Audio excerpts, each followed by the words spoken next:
The stagecoach door swung open, and Beatrice Norwood stepped down into the dusty streets of Amarillo, Texas, with nothing but the worn dress on her back and hands that trembled from exhaustion rather than anticipation. Her entire life reduced to what she could carry on her person after thieves had ransacked her trunk at the last stop. The July heat of 1879 pressed down on her like a heavy blanket, and she squinted against the harsh sunlight that seemed to bleach everything in sight to shades of brown and gold. The wooden buildings lining the main street looked weathered and tired, much like how she felt after 3 weeks of travel from Philadelphia. She had expected someone to meet her at the station, the man whose letters had promised her a new life, a fresh start far from the poverty and judgment that had followed her after her father's debts had consumed everything they owned. But the platform stood empty except for an old man sleeping against a post and a mangy dog that sniffed at her skirts before wandering away disinterested. Beatrice clutched her hands together, painfully aware of how empty they were. No bags, no belongings, nothing to show for her 22 years of life except the knowledge of how to read, write, and manage a household that no longer existed. "You Miss Norwood," a gruff voice called from behind her. She turned to find a stocky man with a sheriff's badge pinned to his vest, his expression somewhere between pity and irritation. "I am," she said, trying to keep her voice steady. "Name's Sheriff Coleman. Got some bad news for you. Thomas Garrett, the man who sent for you, he died 2 weeks ago. Snakebite out on his property. Real sorry you came all this way for nothing." The words hit her like a physical blow. Beatrice felt her knees weaken and she reached out to steady herself against the stagecoach. "Dead, afraid so. Now, I can arrange passage back east for you on tomorrow's stage, but you will need to wait here overnight. There is a boarding house down the street that might take you in, though I cannot speak to whether they have credit to extend." Beatrice looked down at her empty hands. She had exactly 37 cents to her name, the last of her money hidden in the hem of her dress. It would not cover a meal, let alone a room for the night or passage back to Philadelphia, and what waited for her there. The same poverty, the same shame, possibly worse now that she had abandoned what little remained. "I understand," she said quietly, though she understood nothing at all. The world had narrowed to this single moment, this dusty street in Texas where she knew no one and had nothing. The sheriff tipped his hat and walked away, leaving her standing alone by the stagecoach as the driver began unloading other passengers' belongings. Each trunk and bag that emerged felt like a mockery of her situation. She watched a well-dressed woman claim 3 large cases, a merchant retrieve boxes of goods, and finally the stage pulled away, revealing the full stretch of Amarillo's Main Street. Beatrice started walking, not toward the boarding house but simply forward, her feet moving because standing still felt like surrender. She passed a general store, a saloon, a feed and grain warehouse, and a small church with peeling white paint. People glanced at her as she passed, their eyes taking in her empty hands and travel-worn appearance, and she could feel their curiosity and judgment in equal measure. At the edge of town, where the buildings gave way to open range, she stopped. The landscape stretched endlessly before her, all golden grass and blue sky, so different from the crowded streets of Philadelphia. A fence line ran along the property, and beyond it, she could see cattle grazing in the distance. The sight of such space, such openness, made something in her chest ache. "You lost?" Another voice asked, this one younger and warmer than the sheriff's had been. Beatrice turned to find a man on horseback watching her from just inside the fence line.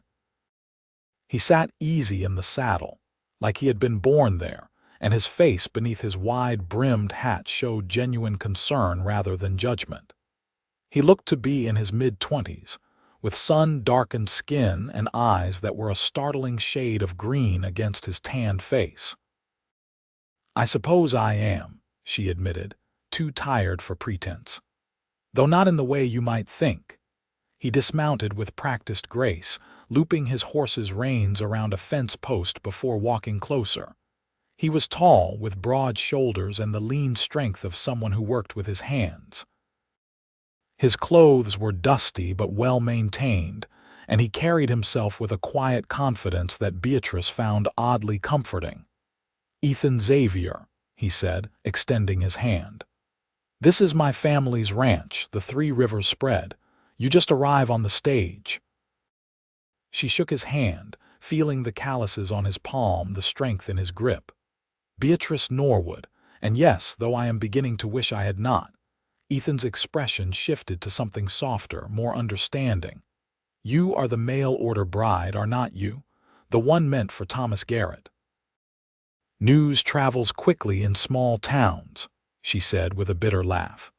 "Small enough that everyone knows everyone's business, but not so small that folks cannot find kindness when it is needed." He studied her for a moment, his gaze taking in her empty hands, her worn dress, the exhaustion in her eyes. "You have got nowhere to go, have you?" Beatrice lifted her chin, pride warring with desperation. "I will manage." "I am sure you would try," Ethan said gently, "but you do not have to. My mother runs the household at the ranch, and we have been needing help, especially now during the summer when we are bringing in hired hands for the cattle drives. She has been talking about finding someone for weeks. If you are willing to work, you would have a place to stay, meals, and fair wages." "I do not need charity," Beatrice said sharply, though even as the words left her mouth, she knew how foolish they sounded. "Good, because I am not offering it," Ethan replied, his tone matter of fact. "I am offering work. There is a difference. My mother will work you hard, I promise you that, but your hands will never be empty again if you are willing to earn your keep." The words hung in the air between them, and Beatrice felt something shift inside her. Your hands will never be empty again. It felt like a promise, like a lifeline thrown to someone drowning. "Why would you help me?" she asked. "You do not know anything about me." Ethan shrugged, a small smile playing at the corners of his mouth. "I know you traveled halfway across the country to start a new life. I know you are standing here instead of begging or crying, even though I reckon you have reason for both. That tells me enough about your character. The rest we can figure out as we go." Beatrice looked down at her empty hands again, then back up at Ethan's open, honest face. She had come to Texas with nothing left to lose, and while this was not the new life she had imagined, perhaps it was the one she needed. "All right," she said. "I will work for my place." "Good," Ethan said, and his smile widened into something genuinely pleased. "Come on, then. Let us get you to the ranch before my mother starts wondering if I got lost chasing strays." He helped her onto his horse, then swung up behind her with an ease that made her breath catch. She had never been this close to a man who was not family, and the warmth of his body at her back, the strength of his arms on either side of her as he took up the reins, made her acutely aware of every place they touched. The ride to the ranch took about 20 minutes, and Ethan filled the silence with talk about the property, his family, and the work that would need doing. His voice was steady and calm, and gradually Beatrice felt some of the tension leave her shoulders. He pointed out landmarks as they rode, the creek that gave the ranch part of its name, the hills where they pastured the cattle in winter, the old oak tree where his father had proposed to his mother 30 years ago. "You are close with your family," Beatrice observed. "They are good people," Ethan said simply. "My father built this ranch from nothing, and my mother made it a home. My younger brother Samuel helps with the horses, and my sister Margaret teaches school in town but comes home on weekends. You will meet them all soon enough." The ranch house came into view as they crested a small rise, and Beatrice caught her breath at the sight. It was larger than she had expected, a sprawling structure of wood and stone with a wide porch that wrapped around three sides. Outbuildings dotted the landscape around it, barns and corrals and storage sheds, all well maintained and purposeful. This was not just a ranch, it was an empire in miniature, carved out of the Texas plains through hard work and determination. Ethan dismounted first, then reached up to help her down. His hands spanned her waist, and for a moment she was suspended between horse and ground, held steady by his strength. Their eyes met, and something passed between them, a spark of recognition that had nothing to do with names or introductions, and everything to do with two souls recognizing a kindred spirit. Then her feet touched the ground, and the moment passed, though the warmth of it lingered. "Mother," Ethan called toward the house, "we have a guest." The front door opened and a woman emerged, wiping her hands on her apron. She was in her early 50s, Beatrice guessed, with dark hair streaked with silver and the same green eyes as her son. She carried herself with the confidence of someone who knew her place in the world and was comfortable with it. "Ethan Xavier, you better not have brought home another stray dog," she said, but there was affection in her voice. "Not a dog, Mother. This is Miss Beatrice Norwood." She was meant to marry Thomas Garrett, but arrived to find him already buried. "I offered her a position here helping you with the household in exchange for room and board." Mrs. Xavier's expression shifted immediately from teasing to compassionate. She came down the porch steps and took both of Beatrice's hands in hers. "You poor dear. What a terrible shock that must have been. Of course you will stay here. I have been begging Ethan to find me help for months now. These men eat like locusts and create mess faster than I can clean it." "I am a hard worker," Beatrice said, meeting the older woman's eyes directly. "I will earn my keep, I promise you." "I can see that you will," Mrs. Xavier said, squeezing her hands gently. "Come inside and let us get you settled. You look like you have not had a decent meal in days." She was right, of course. Beatrice could not remember the last time she had eaten something that was not dried beef or stale bread. But more than hunger, she felt the bone-deep exhaustion of someone who had been carrying fear and uncertainty for too long. Mrs. Xavier led her inside, talking as she went about the household routine, the rooms, and what would be expected. The interior of the ranch house was as well maintained as the exterior, with sturdy furniture and colorful rugs that made the space feel warm and lived in. She showed Beatrice to a small room off the kitchen, simply furnished with a bed, a washstand, and a trunk for belongings she did not have. This was Margaret's room before she moved into town for the teaching position, Mrs. Xavier explained. "It is not fancy, but it is clean and quiet.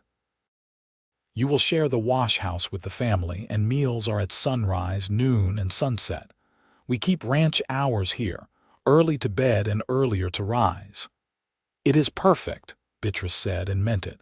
After weeks of uncertainty, having a room of her own felt like an unimaginable luxury. "Good. Now, let us get some food in you and then you can rest for the remainder of the day. Tomorrow will be soon enough to start work." But Beatrice shook her head. "If it is all the same to you, madam, I would rather start earning my place right away. I am tired of feeling useless." Mrs. Xavier studied her for a long moment, then nodded. "All right then. Come help me with supper preparations. We are feeding 8 tonight, including you, so there is plenty to do." They worked together in the kitchen for the next several hours, and Beatrice found herself falling into the familiar rhythms of cooking and cleaning that she had learned in her father's house. Mrs. Xavier was an excellent teacher, showing her where everything was kept and explaining the preferences of the family and hired hands. They prepared beef stew, cornbread, and apple pie, filling the house with smells that made Beatrice's mouth water. As the sun began to sink toward the horizon, men started filtering into the house for supper. First came Samuel, a younger version of Ethan with the same green eyes and easy smile, followed by Ethan's father, Robert Xavier, a tall man with silver hair and a quiet dignity that commanded respect without demanding it. Two ranch hands, introduced as Chuck and Willie, rounded out the group, both weathered men in their 40s who treated Mrs. Xavier with the respect of sons.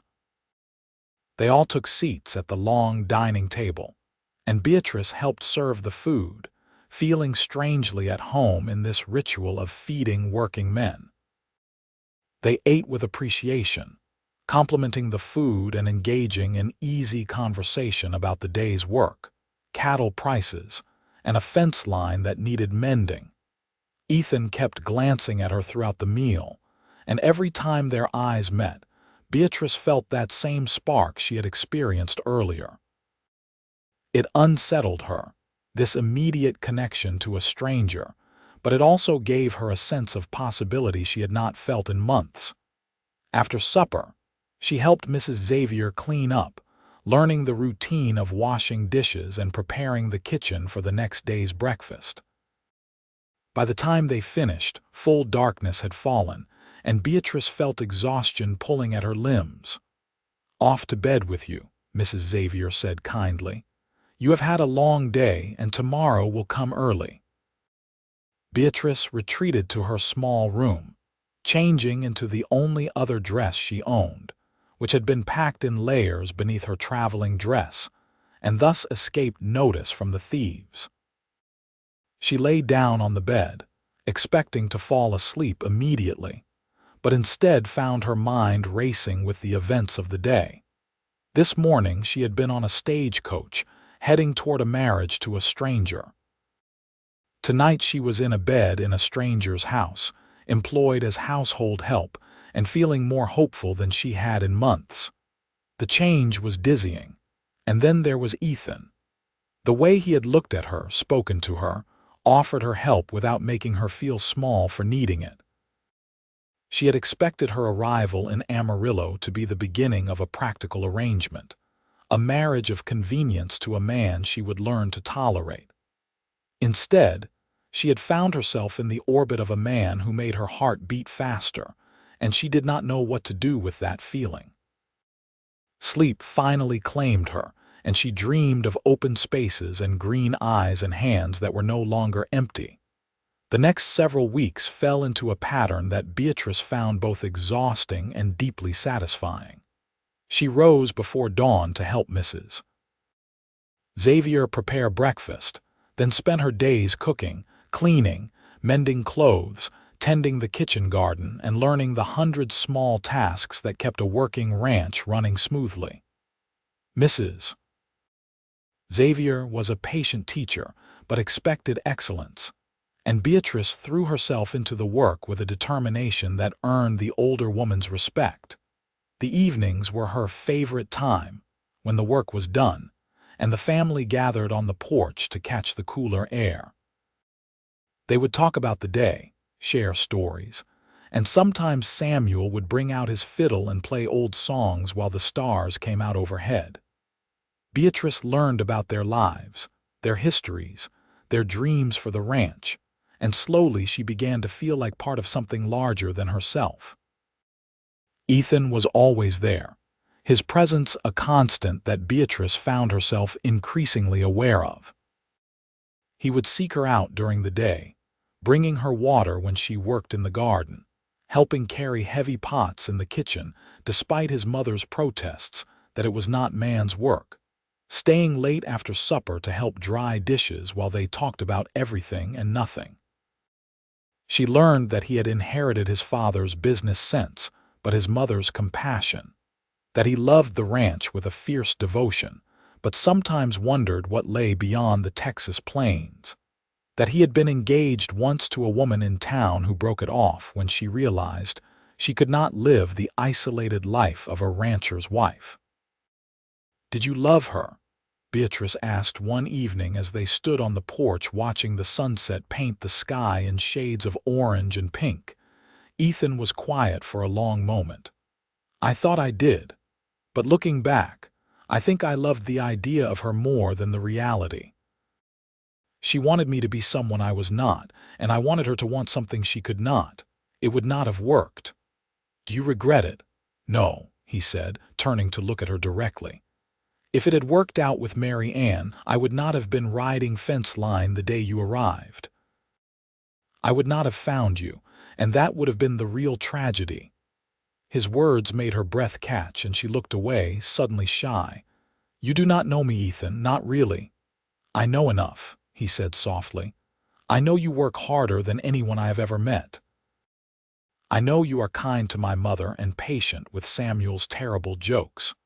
I know you read books by candlelight when you think everyone is asleep, and that you sing while you work in the garden when you think no one is listening. I know that you came here with empty hands and have filled not just them but this whole house with your presence. Ethan, she whispered, not sure what else to say. He reached out and took one of her hands, his thumb brushing across her knuckles. I am not asking you for anything, Beatrice. I just want you to know that you are seen. You are valued, not just as help around the ranch but as yourself. Tears pricked at Beatrice's eyes and she blinked them back. No one had spoken to her like this before, with such simple honesty and care. Thomas Garrett's letters had been full of practical matters and polite phrases, but nothing that touched her heart the way Ethan's words did. Thank you, she managed, squeezing his hand gently. They stood like that for a while, hands clasped, watching the sun disappear below the horizon. And Beatrice felt something shift inside her. A door opening that she had not realized was closed. As August arrived with even more intense heat, the rhythm of ranch life continued. They brought in hay for winter storage, worked the cattle herds, and made repairs to buildings and equipment in preparation for the fall roundup. Beatrice's hands, once soft from city living, grew calloused from work, and her skin darkened despite wearing bonnets. She grew stronger, more confident, and more at home than she had ever felt in Philadelphia. Margaret came home for a weekend visit in mid-August, and Beatrice immediately liked Ethan's sister. She was 20 years old, with her father's dark hair and her mother's practical nature, and she was fiercely passionate about education and her students. You are good for Ethan, Margaret said bluntly one evening when they were washing dishes together. I have not seen him this happy since before the thing with Mary Ann. Beatrice felt her cheeks warm. We are just friends. Friends who look at each other like you are the only two people in the world, Margaret said with a knowing smile. It is all right to care for him, you know. He is one of the good ones. I know he is, Beatrice admitted. That is what frightens me. Why? Because I came here with nothing. I am still nothing, really, just hired help. I have no family, no prospects, no future beyond what I can earn with my hands. Ethan deserves better than that. Margaret set down the plate she was washing and turned to face Beatrice fully. You listen to me, Beatrice Norwood. You are not nothing.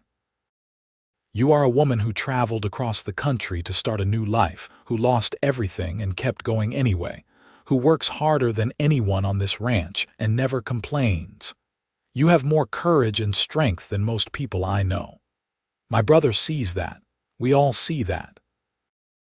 The only person who does not seem to see it is you. The words hit Beatrice harder than she expected, and she found herself crying, really crying for the first time since she had arrived in Amarillo. Margaret pulled her into a fierce hug, and they stood like that in the kitchen, surrounded by dirty dishes and the smell of lye soap, while Beatrice let herself feel all the fear and grief and hope she had been holding back. I care for him so much, she whispered into Margaret's shoulder. I did not mean to, but I do. Then tell him, Margaret said simply. Life is too short and too uncertain to keep our hearts locked away. But Beatrice did not tell him not yet. She was afraid of disrupting the perfect balance they had found, afraid of wanting something she might not be able to have. So she kept her feelings close and focused on work, on making herself useful and necessary. Then came the Saturday when everything changed. Ethan asked her to ride out with him to check on a section of fence line at the far edge of the property. Mrs. Xavier encouraged her to go, insisting she had things well in hand for the noon meal and that Beatrice needed a break from kitchen work. So Beatrice found herself on horseback for the first time since arriving at the ranch, seated on a gentle mare named Daisy while Ethan rode his usual mount, a rangy gelding called Scout. They rode out in the early morning coolness, following trails that wound through grazing land and stands of scrub oak. Ethan pointed out landmarks and shared stories about growing up on the ranch, and Beatrice found herself relaxing into the rhythm of the ride. "You are a natural," Ethan observed, watching how she handled the horse. "Hardly," Beatrice laughed. "I feel like I am going to fall off at any moment." "You will not. Daisy is the most reliable horse we have got. She once carried my grandmother, and that woman was afraid of everything on four legs except Daisy." They reached the fence line and dismounted to inspect a section where the wire had come loose from the posts. Ethan worked on making repairs while Beatrice sat in the shade of a mesquite tree, watching him work. His movements were efficient and practiced, and she found herself admiring the way his shoulders moved beneath his shirt, the concentration on his face as he twisted wire and hammered staples. "Can I ask you something?" she said after a while. "Anything," Ethan replied without looking up from his work. "Why did you really offer me a place at the ranch? That first day you did not know anything about me.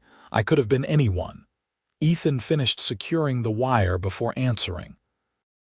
He came to sit beside her in the shade, removing his hat and wiping sweat from his forehead. "You want the honest truth, always. The moment I saw you standing there at the edge of town, looking out at the range with such longing on your face, something in me just knew. I cannot explain it better than that. It was like recognizing something I did not know I had been looking for. Does that make any sense?" Beatrice's heart was pounding so hard she was sure he could hear it. "Yes," she whispered. "It makes perfect sense." "I know it has only been a few months," Ethan continued, his voice low and intense. "I know you came here for a completely different life than what you found. But Beatrice, I have to tell you what I am feeling because it is eating me alive keeping it inside. I have fallen in love with you. Completely, absolutely in love with you. The way you laugh at Samuel's jokes even when they are terrible. The way you hum while you work. The way you have made our house feel more like a home than it has since Margaret moved out. The way you look at the sunset like it is a gift meant just for you. Everything about you makes me want to be a better man." Tears were streaming down Beatrice's face, but she was smiling too, her whole heart opening like a flower toward sun. "Ethan, I love you too. I have been so afraid to say it, afraid it would ruin everything we have built. But I love you. I think I started loving you the moment you told me my hands would never be empty again." He reached for her then, cupping her face in his calloused hands and kissing her with a gentleness that made her soul ache. She kissed him back, pouring all of her hope and fear and love into that single moment of connection. When they finally pulled apart, both breathless, Ethan rested his forehead against hers. "Marry me," he said. "Not because you need a place to stay or because it is practical, but because I cannot imagine my life without you in it. Marry me and help me build something beautiful here. Say yes, Beatrice." "Yes," she said, laughing and crying at the same time. "Yes, 1,000 times yes." They kissed again, longer this time, and Beatrice felt like she was finally, truly home. Not in a place but with a person who saw all of her and loved her anyway. They rode back to the ranch holding hands as much as their horses would allow. And when they burst through the door with their news, Mrs. Xavier took one look at their faces and burst into tears of joy. Robert Xavier shook his son's hand with quiet pride, and Samuel whooped and declared there would have to be a party. "I knew it," Margaret said when she arrived the next morning for her weekly visit. "I told you to tell him." "You were right," Beatrice admitted, hugging her soon-to-be sister. "About everything." The wedding was planned for September after the fall roundup, but before the weather turned. They held it at the ranch, with half of Amarillo in attendance and the local minister presiding. Beatrice wore a dress that Mrs. Xavier and Margaret had sewn together, simple but beautiful in cream-colored cotton with lace at the collar and cuffs. Ethan wore his best suit and could not stop smiling from the moment she appeared. They said their vows under the old oak tree where Ethan's parents had gotten engaged, surrounded by friends and family, and the endless Texas sky. When the minister pronounced them husband and wife, Ethan kissed her like she was the most precious thing in the world, and Beatrice knew that she had finally found where she belonged. The celebration lasted well into the night, with food and music and dancing. Samuel played his fiddle, other musicians joined in, and Beatrice danced with her new husband until her feet ached and her sides hurt from laughing. At one point, Ethan pulled her away from the crowd, leading her to a quiet spot by the creek. "I have something for you," he said, reaching into his jacket pocket. He pulled out a small wooden box, intricately carved with flowers and vines. "I made this for you. Started the day after you agreed to marry me."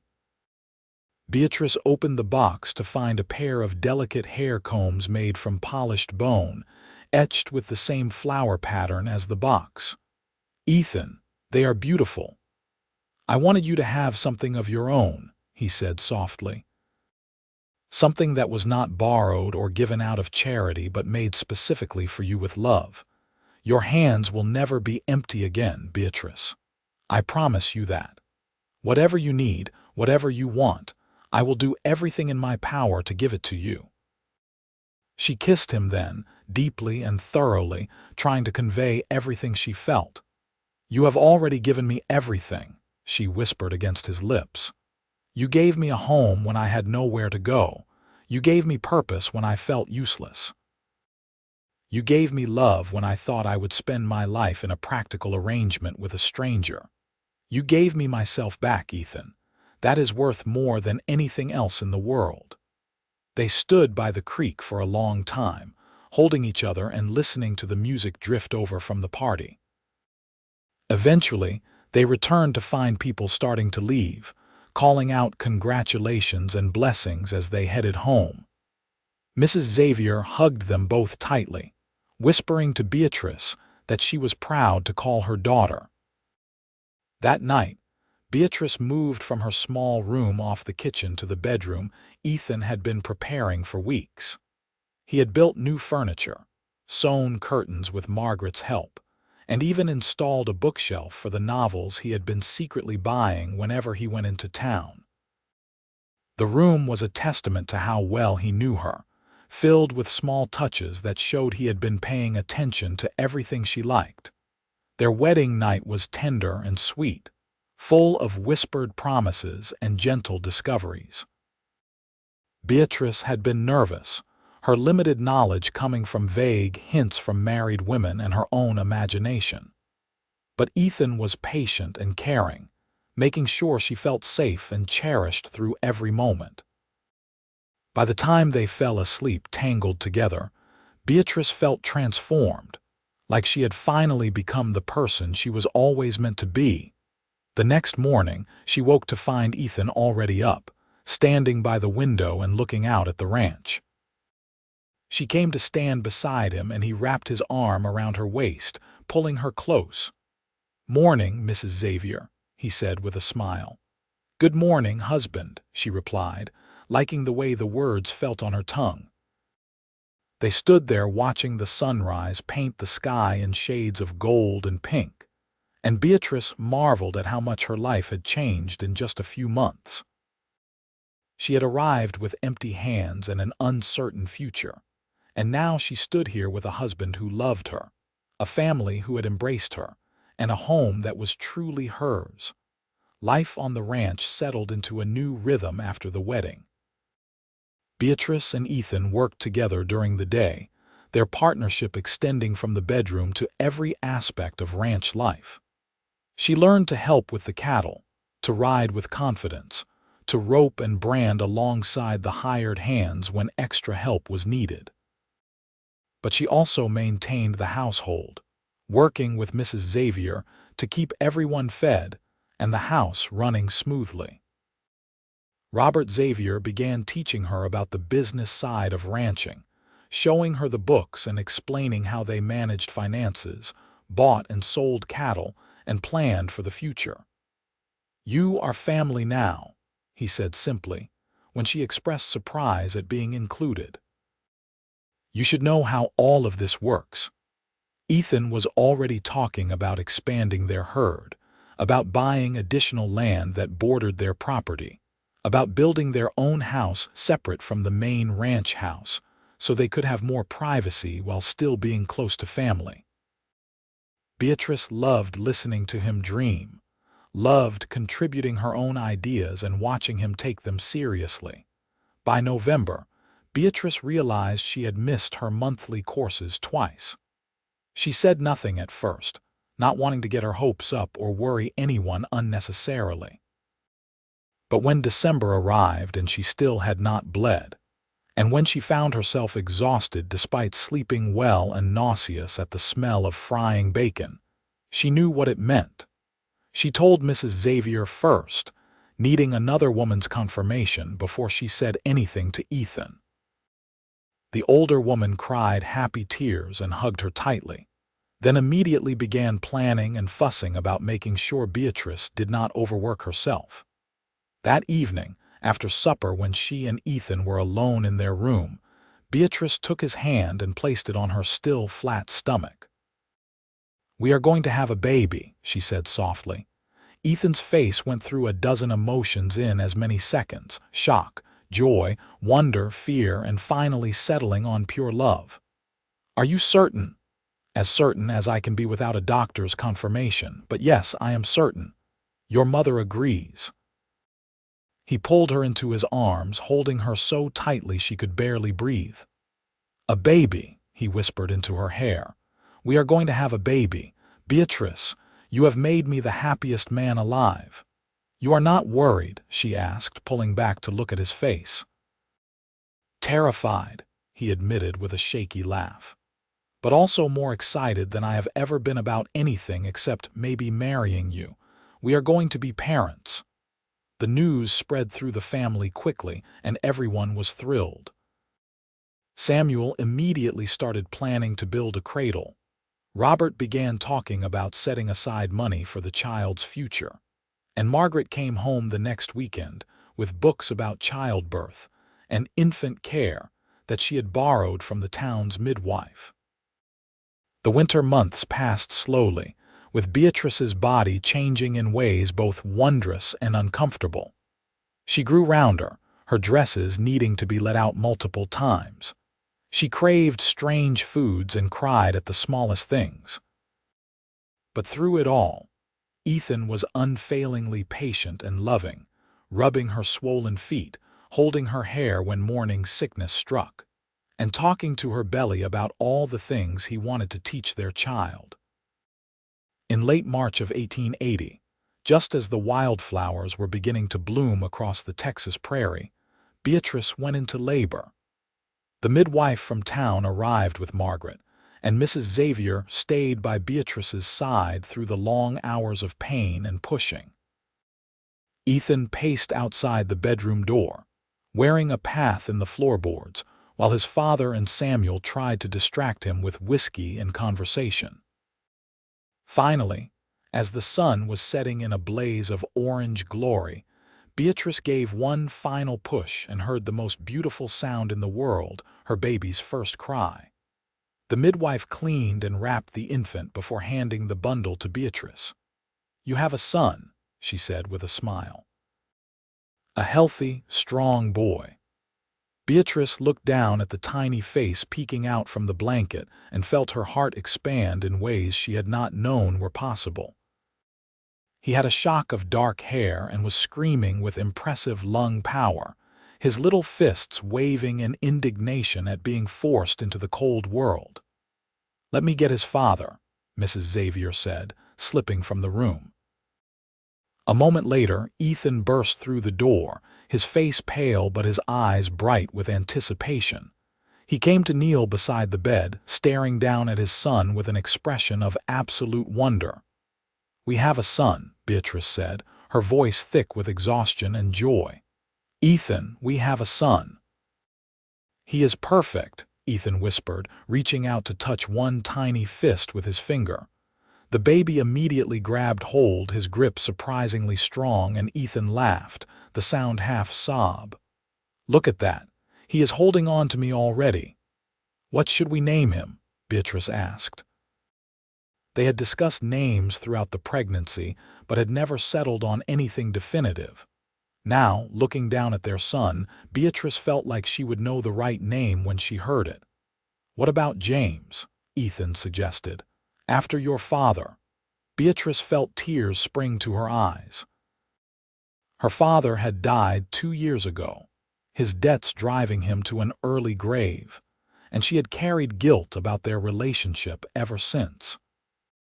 But Ethan had listened to all her stories about the man her father had been before poverty consumed him, the way he had taught her to read and encouraged her curious mind. "James Robert Xavier," she said softly. "After both our fathers." "Perfect," Ethan said, leaning in to kiss her forehead. "Welcome to the world, James Robert Xavier. You are already so loved." The days after James's birth passed in a blur of sleepless nights, endless feedings, and the overwhelming joy of watching their son grow and change with each passing hour. Ethan was a devoted father, getting up for nighttime feedings even though he had to work in the morning, changing diapers without complaint, and spending hours just holding James and talking to him about the ranch and the horses, and everything he would teach him as he grew. Mrs. Xavier was equally smitten, constantly finding excuses to check on the baby and help Beatrice. The whole family seemed to revolve around tiny James, and Beatrice felt blessed beyond measure to have such love and support.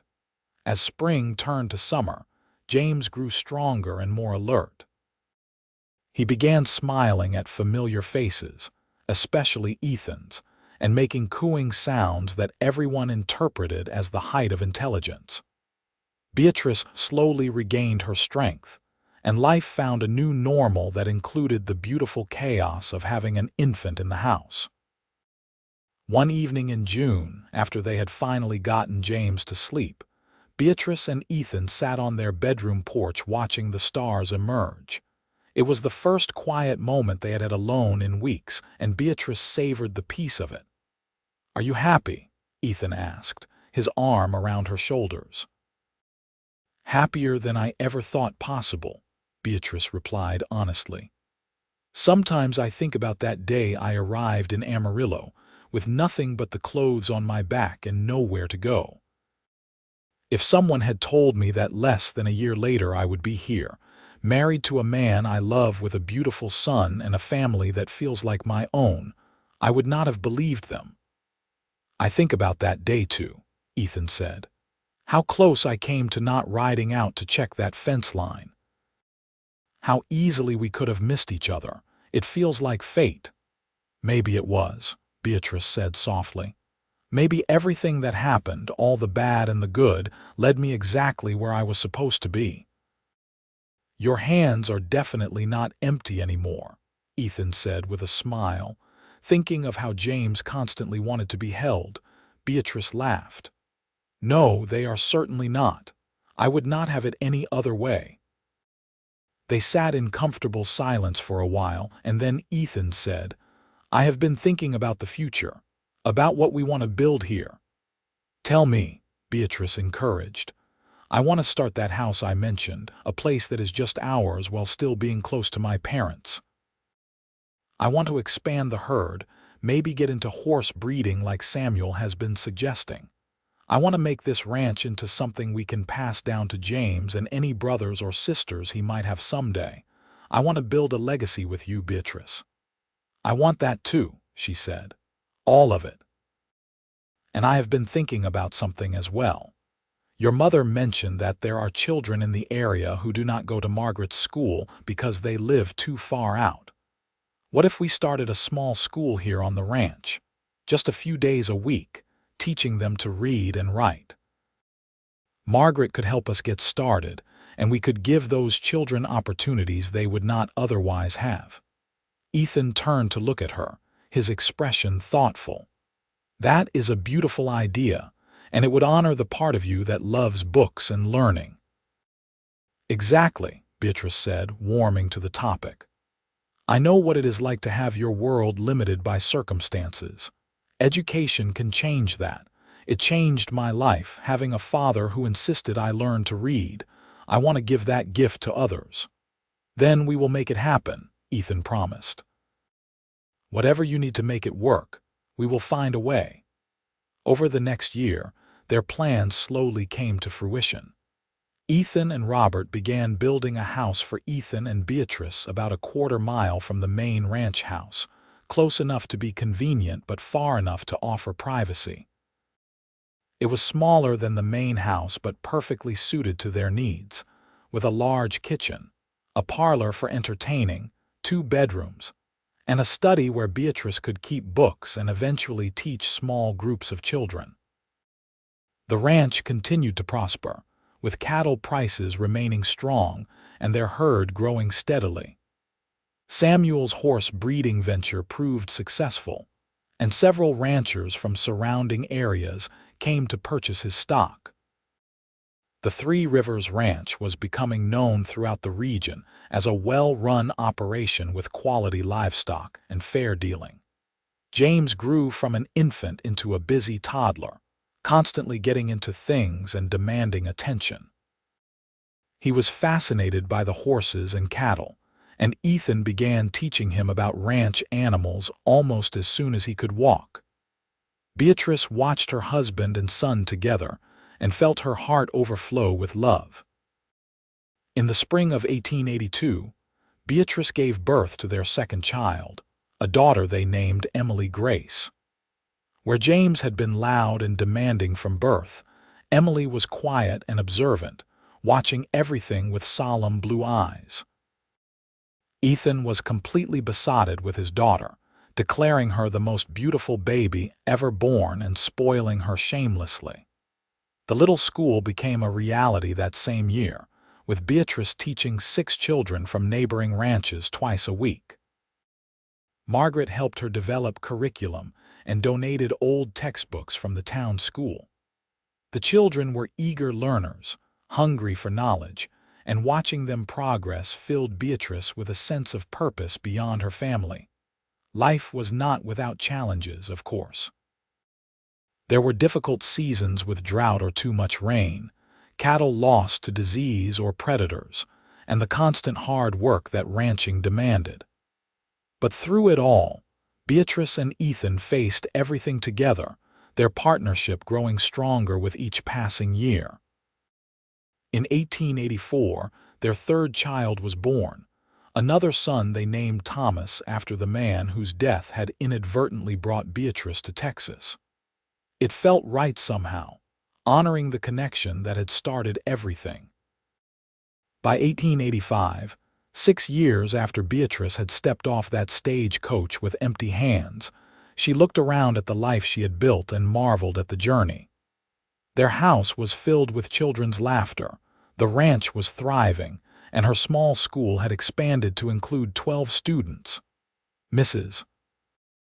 Xavier, now a beloved grandmother, had slowed down a bit, but still ruled the main ranch house kitchen with affection and efficiency.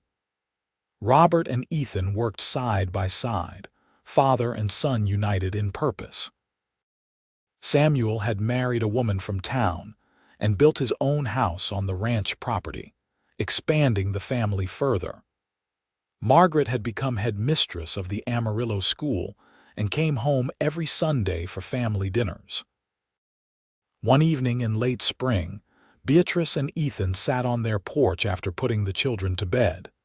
James, now 5, had exhausted himself playing with the barn cats. Emily, 3, had fallen asleep listening to a story, and baby Thomas slept in his cradle, peaceful and perfect. "Do you remember what you said to me that first day?" Beatrice asked, leaning against Ethan's shoulder. "When you found me at the edge of town." "I said a lot of things," Ethan replied, pressing a kiss to her temple. "You said my hands would never be empty again," Beatrice reminded him. "And you were right, but not in the way I thought you meant." "How do you mean?" Beatrice held up her hands, turning them in the fading light. They were calloused from work, marked by small scars from kitchen mishaps and ranch accidents, strong from years of labor. "I thought you meant I would have things, possessions, belongings, but that is not what filled my hands." "What filled them?" Ethan asked softly, though she suspected he knew the answer. "Love," Beatrice said simply. "My hands are full of love. For you, for our children, for your family that became my family, for this life we have built together. That is what you gave me, Ethan. Not just a place to stay or work to do, but a love that fills every empty space inside me." Ethan took her hands in his, bringing them to his lips and kissing each palm gently. "You filled my hands too, Beatrice, with everything I did not know I was missing. You are my heart, my home, my everything." They sat together as the stars emerged overhead, the same stars that had watched over their first meeting, their wedding, the births of their children, and every moment in between. The sounds of the ranch surrounded them, cattle lowing in the distance, horses nickering in the barn, the rustle of wind through the grass. It was a symphony of home, of belonging, of a life well lived. Inside the house, James called out in his sleep, probably dreaming of horses. Emily made soft cooing sounds from her bedroom. Thomas remained blissfully silent. These were the sounds that filled Beatrice's days and nights now, so different from the silent loneliness of her life in Philadelphia. "I never thanked you properly," Beatrice said after a while. "For what?" "For seeing me when I felt invisible, for offering me hope when I had none, for loving me when I felt unlovable, for giving me everything." Ethan turned to face her fully, his eyes serious in the dim light. "Beatrice, you gave me just as much, more even. You took a house and made it a home. You took a man who was going through the motions of life and gave him purpose and joy. You gave me a family that is loud and messy and absolutely perfect. You gave me yourself, and that is the greatest gift I could ever receive." "I love you," Beatrice whispered. "More now than the day we married, if that is even possible." "It is possible," Ethan said, "because I feel the same way. Every day I love you more than the day before, and I will keep loving you more every day for the rest of our lives." They kissed then, soft and sweet, a promise renewed and reaffirmed. When they pulled apart, Beatrice rested her head on Ethan's chest, listening to the steady beat of his heart. The years continued to pass, bringing more changes and challenges. James grew into a serious boy who loved working with his father and learning everything about ranching. Emily revealed an artistic talent, drawing everything she saw with careful attention to detail. Thomas proved to be a charmer, able to talk his way out of trouble with a smile. In 1888, Beatrice gave birth to twins, 2 boys they named Samuel Robert and William James. The house became even louder and more chaotic, and Beatrice could not have been happier. Ethan joked that they were building their own ranch crew, and she laughed and agreed. Robert Xavier passed away peacefully in his sleep in 1890, surrounded by family. It was a sad time, but also one of celebration for a life well lived. The ranch passed to Ethan and Samuel jointly, and they continued running it according to their father's principles of hard work, fair dealing, and treating everyone with respect. Mrs. Xavier moved into the house with Beatrice and Ethan, taking over a bedroom on the first floor and becoming an essential part of their daily routine. She helped with the children and the household, content to be surrounded by family. The small school continued to grow, eventually becoming a recognized institution in the area. Margaret retired from the town school in 1895 and came to help Beatrice full-time, and together they educated dozens of children who might otherwise have grown up illiterate. James, now a young man of 16, began courting a girl from a neighboring ranch. Watching her oldest son fall in love reminded Beatrice of her own journey, and she made sure to tell him that love was worth any risk, any uncertainty. Emily announced her intention to become a teacher like her mother and aunt, much to everyone's delight. She had a gift for explaining things in ways that made complex ideas simple. Thomas declared he wanted to be a horse trainer like his Uncle Samuel, and spent every spare moment in the corrals learning the trade.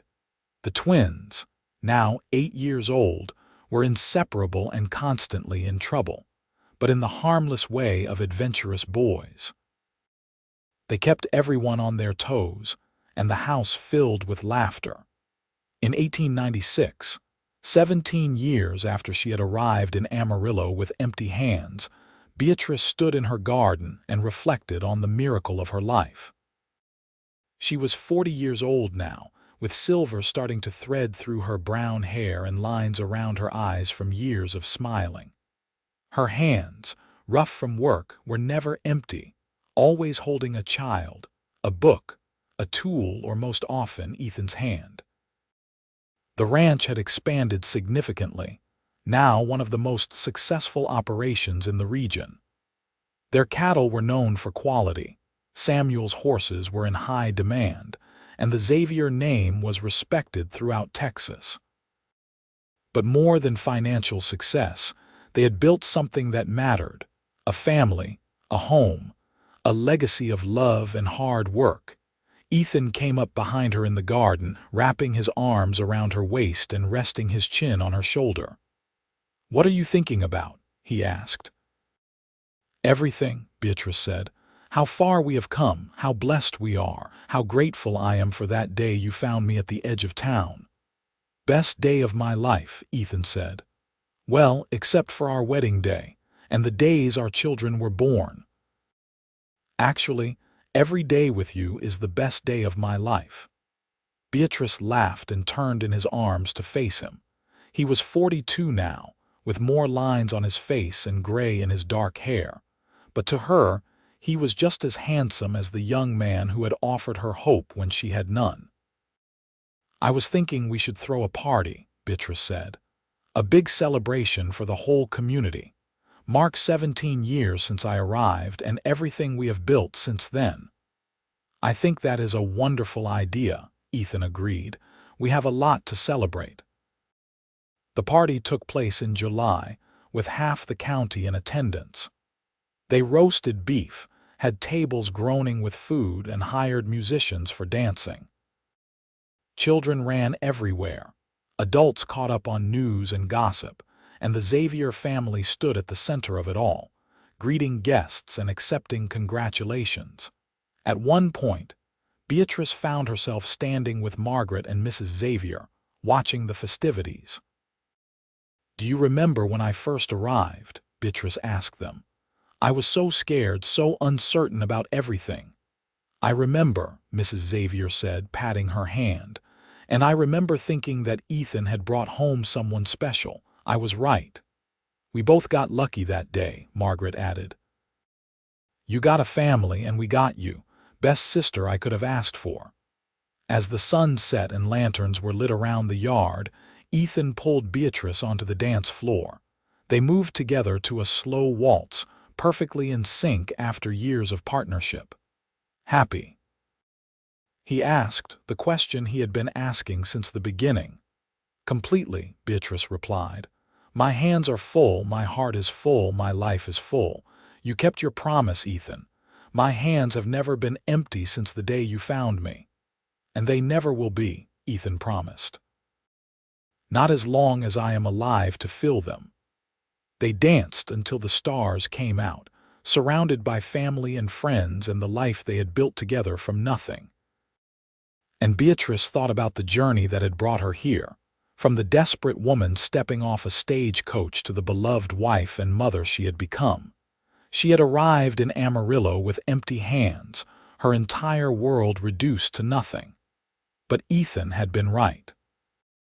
Her hands had never been empty again. They were full of his hand in hers, of babies held close, of work that mattered, of books that educated, of gardens that fed, of life that was rich and full and meaningful. And as they danced under the Texas stars, Beatrice knew that this was exactly where she was meant to be, in the arms of the man who had seen her when she felt invisible, who had loved her when she felt unlovable, who had given her not just a place to stay but a home to belong to. Her hands were full, her heart was full, and her life was exactly what she had always needed it to be. The years that followed brought their own joys and sorrows, as life always does.